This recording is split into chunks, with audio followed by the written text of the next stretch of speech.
This season's first typhoon blasted through Taiwan early Saturday morning, prompting evacuations across the region. Meteorologist Pedram Javahari is following it at our International Weather Center.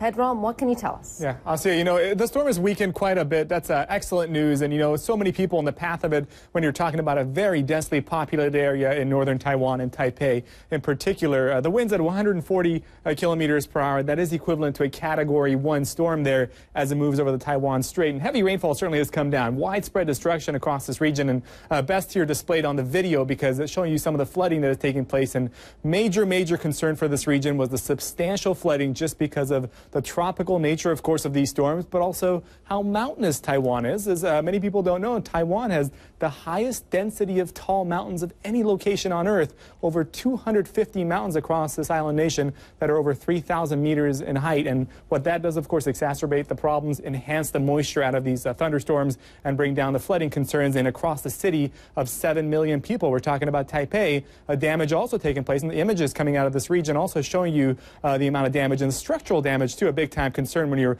talking about buildings that are very high. In fact, the Taipei 101 tower, 101 stories, one of the tallest buildings in the world, right across downtown. Could you imagine the winds associated with being at those altitudes and not having friction coming your way? And a lot of this causing damage in that region. 800,000 people at one point across Taiwan had lost power, and about half of that has been restored, according to the power company out of this region. But the numbers show you about 200 millimeters has already come down in some areas. Wind gusts nearing 170 kilometers per hour coming down as well across this region. And we talk about the mountains because the storm sits there, it pumps in the moisture, and look at the terrain here, enhance the moisture, significant flooding threat still in place.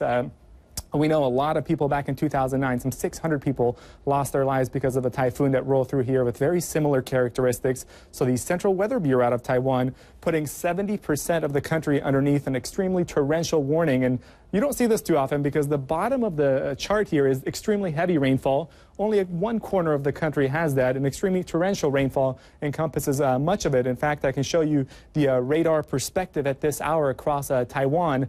There is the island nation, spans about 350 kilometers from the north to the south.